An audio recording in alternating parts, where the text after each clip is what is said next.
দিয়েছেন অবশ্যই নির্দেশ অনুযায়ী দল কিন্তু সেভাবে কাজ করছে।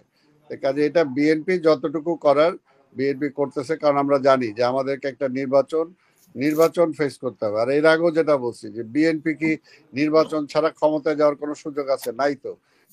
শোনেন একটা জিনিস কি, আজকে দেখেন আজকের এই যে শেখ হাসিনার এই পরিণতি বা আজকে দেশের এই পরিণতি, আজকের এই আওয়ামী লীগের পরিণতি হইলটা কেন? এটা তো বিএনপির কারণে হয় নাই, এটা ওনার কারণে হয়েছে।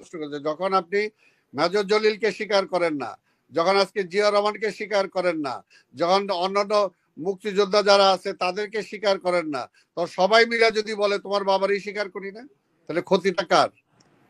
আসলে বিএনপি যে যতদিন ক্ষমতায় ছিল, বিএনপি চেষ্টা করেছে যে স্বচ্ছভাবে এবং নিয়মতান্ত্রিকভাবে প্লাস গঠনমূলক আর যতটুকু করার, সেই কারণে কিন্তু বিএনপি এখনো জনগণের মনের মধ্যে আছে।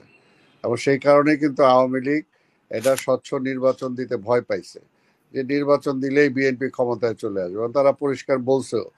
তো কাজে এগুলো তো বিএনপি সবসময় মেনটেন করে। এবারও দেখেন, যেমন আপনি যেটা বললেন যে বিএনপি চেষ্টা করছে যে কিভাবে যাতে দেশে এমন কোনো, এখন তো বিএনপি ক্ষমতায় নাই, কিন্তু তারপরও বিএনপির পক্ষ থেকে কিন্তু সব রকম উদ্যোগ বিএনপি গ্রহণ করেছে যাতে দেশে কোনো অস্থিরতার সৃষ্টি না হয়, দেশে যাতে আবার ষড়যন্ত্র করে তারা কিছু করতে না পারে।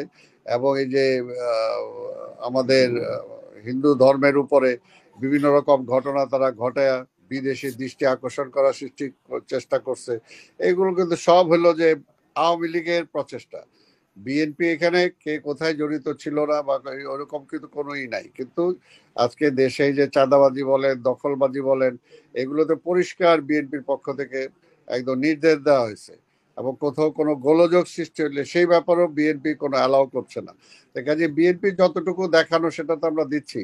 আর একটা কথা হলো যে তারপরেও যেটা কথা হলো যে একটা দেশে যদি আপনি এই দীর্ঘ 15, 16, 17 বছরের যে একটা বিক্ষোভ, তাই না, মানুষের মনের মধ্যে ক্ষোভ, আজকে বিএনপির বহু, এর আগে প্রথমে আমি বললাম যে বিএনপির বহু ব্যবসা আছে তারা জবরদখল করে নিছে, বহু ব্যবসায়ী আজকে পথে চলে গেছে, বিভিন্ন ট্রেডে আজকে বিএনপির লোকজন নাই সেভাবে, যেটা আমি এর আগে বললাম যে মিলন সাহেব বলতে পারবে, এরকম অনেক জায়গা আছে। কাজেই সেগুলো কিছু কিছু ক্ষোভ তো মানুষের মধ্যে আছেই, কিন্তু সেই ক্ষোভগুলোকে কিন্তু বিএনপি কোনো প্রশ্রয় দিচ্ছে না।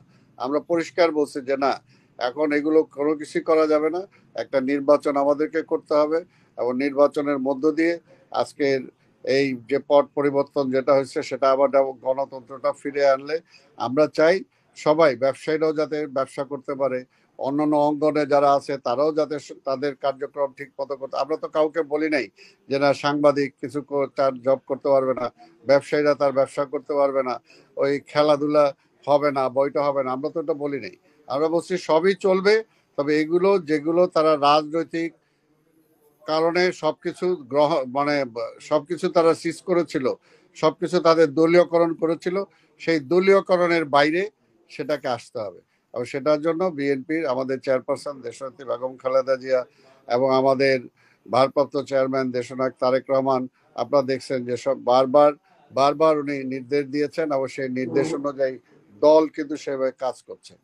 কাজে এটা বিএনপি যতটুকু করার বিএনপি করতেছে, কারণ আমরা জানি যে আমাদেরকে একটা নির্বাচন ফেস করতে হবে। আর এর আগেও যেটা বলছি যে বিএনপি কি নির্বাচন ছাড়া ক্ষমতায় যাওয়ার কোনো সুযোগ আছে? নাই তো।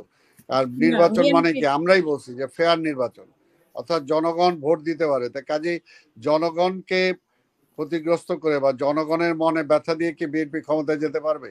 কাজে সেই ব্যাপারে বিএনপির সজাগ, বিএনপির সচেতন, এবং বিএনপির হাইকমান্ড সেটা সবসময় চেষ্টা করছে যাতে সেই অবস্থার সৃষ্টি না হয়। তবে এটা আজকে সরকারের, আজকে যে ইন্টেরিয়াম যে গভর্নমেন্ট আছে সেই গভর্নমেন্টকেও আজকে বিভিন্ন বিষয়, বিশেষ করে অর্থনৈতিক বিষয়ে যেভাবে লোপাট হয়ে গেছে, ব্যাংকগুলো লোপাট হয়ে গেছে, এবং যে সমস্ত কালো টাকার মালিক আজকে যারা আছে, আজকে বলবো যে সেই সমস্ত টাকাগুলো উদ্ধার করে আজকে রাষ্ট্রীয় খাতকে আরো গতিশীল করতে হবে, আরো মজবুত করতে হবে জনগণের সমস্যা কমায় আনার জন্য।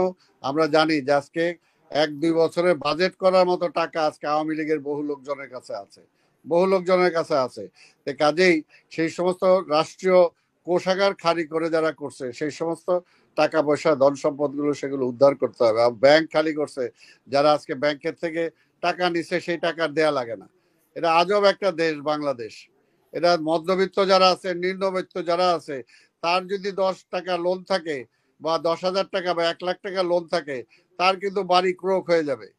কিন্তু আজকে বড় ব্যবসায়ী যদি হাজার হাজার কোটি টাকা যারা ব্যাংক থেকে নিয়ে গেছে, সেই ব্যাংকের টাকা কিন্তু কেউ ফেরত দিচ্ছে না, অনেকেই ফেরত দিচ্ছে না। কিন্তু তার জন্য কয়জনের ব্যবসা ক্রোক হয়েছে? কয়জনের ব্যবসা ক্রোক হয়েছে? হয়নি তো। আর আমরা ক্রোক হোক সেটাও চাই না, কারণ আমি বারবার বলছি যে ব্যবসা থাকতে হবে। ব্যবসা থাকলেই জনগণের মানি সার্কুলেট হবে, বিদেশ থেকে আমাদের হবে, আমাদের বৈদেশিক মুদ্রা আমরা আনতে পারবো, আমাদের আমদানি রপ্তানি ঠিক রাখতে হবে। অর্থাৎ প্রত্যেকটা সেকশনকে নর্মালি অপারেট করার জন্য যা যা দরকার সেটাকে করতে হবে। সেগুলো যদি আমরা করতে পারি তাহলেই সেটা সম্ভব। প্রশ্ন করেছে সালাম ভাই আপনার কাছে যে খালেদা জিয়াকে বাদ দিয়ে নতুন দল গঠন করবেন কিনা, এরকম। আমি জানি না এই প্রশ্নটা কতটা প্রাসঙ্গিক। আমার একটা প্রশ্ন ছিল আপনার কাছে, আপনি তো একসময় ছাত্রলীগ করতেন, তো সেইখানে শেখ মুজিবকে শ্রদ্ধার ব্যাপারে রাষ্ট্রীয়ভাবে হবে না দলীয়ভাবে হবে, বা আসলে শ্রদ্ধা যে 15ই আগস্ট করতে পারেনি, সেই ব্যাপারে আপনার থেকে একটু মন্তব্য শুনতে চাচ্ছি। শোনেন, একটা জিনিস কি, আজকে দেখেন, আজকের এই যে শেখ হাসিনার এই পরিণতি বা আজকে দেশের এই পরিণতি, আজকের এই আওয়ামী লীগের পরিণতি হইলটা কেন? এটা তো বিএনপির কারণে হয় নাই, এটা ওনার কারণে হয়েছে। এই জন্য তো আমি বলি যে উনি তো নিজেও ডুবছে, ওনার বাবারে আবার ডুবাইছে। উনি নিজেও ডুবছে, ওনার বাবাকে আবার ডুবাইছে। এটা তো তার কারণে হয়েছে। আজকে এই অবস্থাটা কেন ঠেলে আনলো? আপনি জিয়া রহমানরে বলেন রাজাকার। আরে কি হাউকাম? একটা দেশের স্বাধীনতার যিনি ঘোষণা দিলেন, একটা মুক্তিযুদ্ধের নেতৃত্ব দিলেন, আজকে তারে আপনি বলতেছেন রাজাকার। আজকে বিএনপি করলেই বা আওয়ামী লীগ না করলেই তাহলে বলেন রাজাকার। এগুলো করে তো আজকে সবার, আজকে ছাত্ররা, নবপ্রজন্ম, এদের জন্মই হয় নাই, এদেরকে বলে রাজাকার, রাজাকারের সন্তান। এটা হাউকাম? এগুলো কি? এগুলো করে, অর্থাৎ এই একদমই করে, অর্থাৎ আপনি যদি আমাকে সম্মান না দেন, তাহলে তো আপনি আমার কাছ থেকে সম্মান আশা করতে পারেন না। আশা করতে পারেন না। আপনি বিএনপির আমলে দেখেন, বিএনপির আমলে কিন্তু কখনো শেখ মুজিবুর রহমানকে খাটো করা হয় নাই, কখনো খাটো করা হয় নাই। কিন্তু সেটা সবকিছু আওয়ামী লীগের আমলেই তার বাবারও খাটো করছে। আজকে কারণ টাইনা বড় করতে চাইছে আর সবারই ছোট করতে চাইছে। এই জন্য সব ওইটা গড় পর্দার মধ্যে পড়ে গেছে। এটার জন্য দায়ী কে? এটার জন্য আওয়ামী লীগ দায়ী? এটার জন্য শেখ হাসিনা দায়ী? আজকে এই পর্যায়ে আনলেন কেন? আমরা তো বারবার বলছি যে যারা এই দেশের জন্য যাদের অবদান আছে, আপনি সবাইটা স্বীকার করেন, খালি আপনি আপনারটাই বলবেন। আর আপনি আমার বাবাকে আপনি মানে করে পারলে ছুঁড়ে ফেলাই দিবেন। আপনি যদি আমারও না দেন, সম্মান না দেন, তাহলে আমি আপনাকে দেবো কেন? কিন্তু পারস্পরিক, পারস্পরিক ব্যাপার। এটা হলো এটা সোজা ব্যাপার। এটা দেশটা তো আওয়ামী লীগের একা না, বারবার আমরা বলছি। আবার এই দেশটা তো তারা তারা আওয়ামী লীগকে স্বাধীন করছে নাকি? আমরা করি না? আমি মুক্তিযোদ্ধা না? এরকম তো আশঙ্কা। অর্থাৎ মুক্তিযোদ্ধা তার দলে না থাকলে সে রাজাকার। এই অ্যাটিচিউড নিয়ে আজকে আওয়ামী লীগ দেশটাকে, বললাম যে দেশটাকে বিভক্ত করে ফেলছে, বিভক্ত করে ফেলছে, ভাগ ভাগ করে এমন একটা অবস্থা নিয়ে গেছে যে আজকে আওয়ামী লীগের বাইরে আর কিছু নাই। এর জন্য সবাই মিলে বলছে এখন আমরাই সব, তোর তুমিই নাই।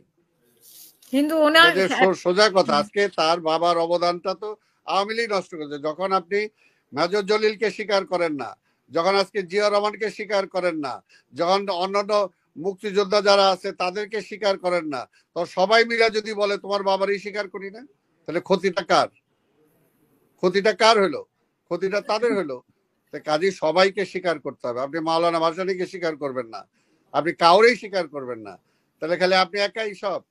তাহলে একা সবাই মিলে বললো, এখন খাইতে বসে এখানে মনে করেন আমরা 4 জন আছি, এখন এখানে যদি এখন মনে করেন যে কলিমুল্লাহ ভাই বললো যে না আমি এটা কোনো ভাগ দিব না, সব আমার, 3 জন মিলে যদি থাবা দেয়, কলিমুল্লাহ ভাইয়েরটাও তো চলে যাবে, তখন ওনারটাও শূন্য। আজকে ওনাদের আওয়ামী লীগের অবস্থাটা হচ্ছে এরকম, শূন্য হয়ে গেছে। স্বাধীনতার পরেও এরকম করছিল, আমরা বারবার বলছিলাম এটা করেন না, এটা করেন না।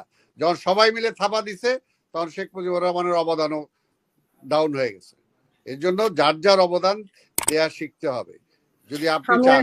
আপনার আপনার আপনার কারণ এটা তো বললাম, এটা তো আপনার ইভেন আপনার ফ্যামিলি তো যদি আজকে আপনি যদি সবাইকে সম্মান না দেন, তাহলে যে ফ্যামিলি মেম্বাররা বলবে আপনারা কেন আমি সম্মান দিব? রাষ্ট্রের ব্যাপার এটা।